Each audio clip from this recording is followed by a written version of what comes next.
Queridos amigos, sejam bem-vindos ao canal Videira Espírita. Meu nome é Cristina Brito e este é o programa Projeto 15 Minutos, o Evangelho segundo o Espiritismo. Aqui estudamos diariamente a terceira obra básica da doutrina espírita, codificada a doutrina espírita por Allan Kardec. Esta obra é o Evangelho segundo o Espiritismo.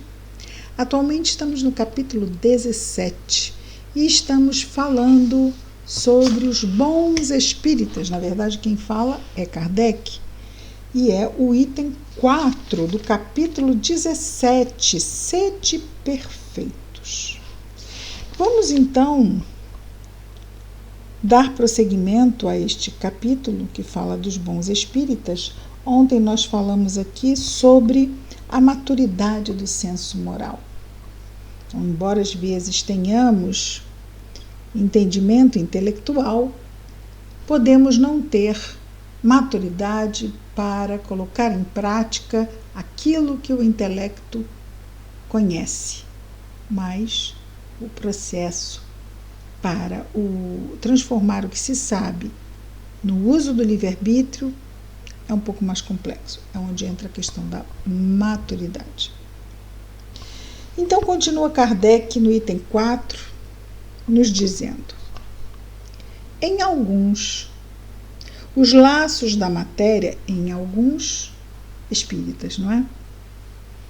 Em alguns, os laços da matéria ainda são muito tenazes para permitir ao espírito se libertar das coisas da terra. Então, não é porque somos espíritas que naturalmente somos desmaterializados, desapegados da matéria. Não. Ele aqui fala sobre os bons espíritas, mas espírita é aquele que aceita os princípios básicos da doutrina espírita como verdade. Então, em alguns, os laços da matéria ainda são muito fortes para permitir ao espírito, não é? A pessoa, se libertar das coisas da terra, desses interesses materiais. E ele continua: o nevoeiro que os circunda, esse nevoeiro é exatamente essa materialidade, a importância que damos a ela, então cria um nevoeiro para a nossa visão espiritual. Não conseguimos perceber a importância da espiritualidade, visto que somos espíritos imortais, e essa é a nossa condição primeira.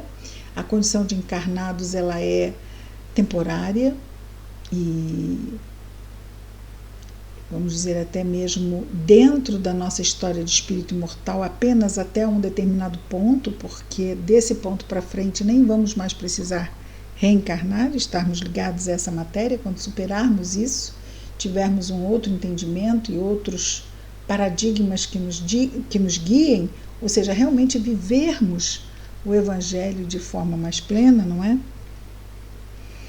Então ele nos diz aqui: o nevoeiro que os circunda lhes furta a visão do infinito. Nada aqui é material.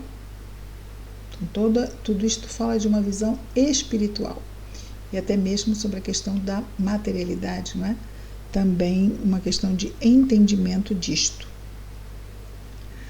O nevoeiro que os circunda lhes furta a visão do infinito. Por isso, eles não rompem facilmente, nem com seus gostos, nem com seus hábitos materializados. Completamos aqui. Kardec não coloca, mas nós completamos.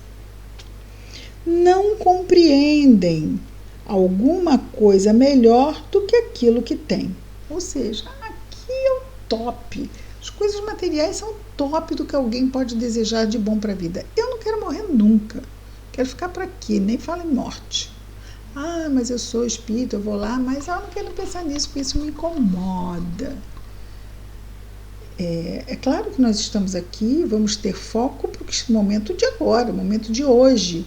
Agora, querer ficar aqui, imaginar que isto aqui é melhor que o mundo espiritual, principalmente quando buscamos fazer o nosso dever de casa, ou seja, usar bem o livre-arbítrio, de acordo com as leis de Deus, de acordo com o Evangelho, lá é muito bom. Que é bom. Para os sentidos físicos é muito bom. Enquanto temos história para fazer, lições para aprender, trabalho para executar, é importante aqui estarmos. Não compreendem alguma coisa melhor do que aquilo que tem na materialidade. A crença nos espíritos é para eles um simples fato, mas não modifica, senão pouco, ou nada mesmo, as suas tendências instintivas. Tudo apego aí à materialidade. Numa palavra, não vem senão um raio de luz insuficiente para conduzi-los e lhes dar uma aspiração poderosa capaz de vencer seus pendores. Então, uma inspiração, uma aspiração poderosa de transcendência, de busca da espiritualidade em si mesmo, não é? Por quê? Porque há essa ligação muito forte, esses pendores são pendores que nos ligam à materialidade. Mas o que são esses pendores? Egoísmo, orgulho, não é só isso não. É o prazer de ter e viver na matéria. Isso também. A pessoa pode ser lá desapegada, generosa, mas o apego à matéria. E se somos apegados à matéria, vamos fazer escolhas que privilegiam a nossa existência na matéria, muitas vezes em detrimento de interesses do espírito imortal. Precisamos estar atentos. No Livro dos Espíritos, nós temos que existem duas condições para desencarnarmos bem, e uma delas é o desapego. A outra é a consciência tranquila. Kardec continua. Eles se apegam aos fenômenos mais do que à moral, que lhes parece banal e monótona. Pedem aos espíritos para iniciá-los sem cessar nos novos mistérios, novidades, sem perguntarem se tornaram dignos de penetrarem nos segredos do Criador. Olha que fantástico, quero mais, eu quero saber mais novidade. Mas espera aí, você é digno de saber isso tudo que você está querendo saber? Mas o que quer dizer isso? Isso quer dizer que quanto mais poder, mais responsabilidade. Se eu não tenho responsabilidade, eu não ganho poder. Eu não ganho poder. Não ganho dos meus pais por andar sozinho na rua. Não ganho de Deus para saber aquilo que não se reverteria em boa escolha na minha mão. Poderia vir mesmo a me comprometer muito. Né? Então, não se dá uma faca afiada na mão de uma criança. Continua Kardec.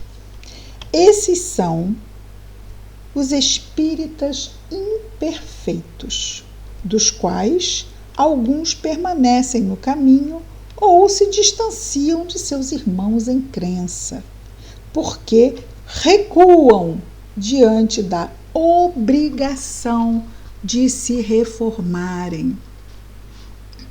Optamos pelo Espiritismo? Optamos. E a partir daí, Kardec nos diz que há uma obrigação de nos reformarmos. É como o aluno que se inscreve numa escola, senta na carteira do aluno e não quer aprender. E vem assim, se matriculou para quê? Alguém que se matricula numa escola traz para si mesmo a obrigação, o dever de se instruir, pois afinal se inscreveu na escola por livre vontade. Uma vez inscrito, que faça o curso, que aprenda. Da mesma forma, nós, se optamos pelo Espiritismo, optamos, consequentemente, naturalmente, pelo aprimoramento moral. Então, ele diz: recuam diante da obrigação de se reformarem. ou reservam suas simpatias para aqueles que partilham suas fraquezas ou suas prevenções. Entretanto, a aceitação do princípio da doutrina é um primeiro passo que lhes tornará o segundo mais fácil em outra existência. Ok, se inscreveu na escola, não quer estudar. Vai repetir de ano? Vai. Lá pelo segundo, terceiro ou quarto ano, lhe será, já que já está na escola mesmo, vai acabar percebendo a necessidade de estudar para concluir o seu curso. Porque vai chegar uma hora que vai ficar encafifado, porque será que eu não concluo este curso? Os meus amigos estão indo adiante concluindo o curso. Eu sou menos inteligente? Não. Eu tenho menos condição? Não. O professor ensina diferente para mim do que para os outros? Não. Eu simplesmente preciso me dedicar, me comprometer comigo mesmo. E aí eu concluo o curso. E aí eu concluo o objetivo do autoaprimoramento. Afinal, fomos isso que viemos fazer, não é? Continua Allan Kardec. Aquele que pode ser com razão qualificado de verdadeiro e sincero espírita está num grau superior de adiantamento moral. O espírito que domina mais completamente a matéria lhe dá uma percepção mais clara do futuro. O espírito, eu não li a vírgula, desculpe, vou ler de novo. O espírito que domina mais completamente a matéria lhe dá, o espírito, uma percepção mais clara do futuro. Os princípios da doutrina fazem vibrar nele as fibras que permanecem mudas nos primeiros. Então, por que nos primeiros os imperfeitos, né, os imperfeitos, né? Imperfeitos, espíritas imperfeitos, as coisas não acontecem? Porque a doutrina, a percepção mais clara do futuro, não é? Os princípios da doutrina não vibram neles. Não vibram porque eles estão presos aqui na materialidade, então ainda não há aquela vibração. Já os verdadeiros espíritas que se dedicam, que buscam a sua transformação, já sentem algo muito diferente em termos dessa vibração, porque então, nessa medida, conseguem ver o futuro espiritual, o que também é um estímulo para prosseguirem, mas um estímulo que eles mesmos buscam e eles mesmos conquistam. Numa palavra, ele é tocado no coração. O verdadeiro espírita é tocado no coração. Também é sua fé inabalável. Deve ter muito pouco verdadeiro espírita, não é?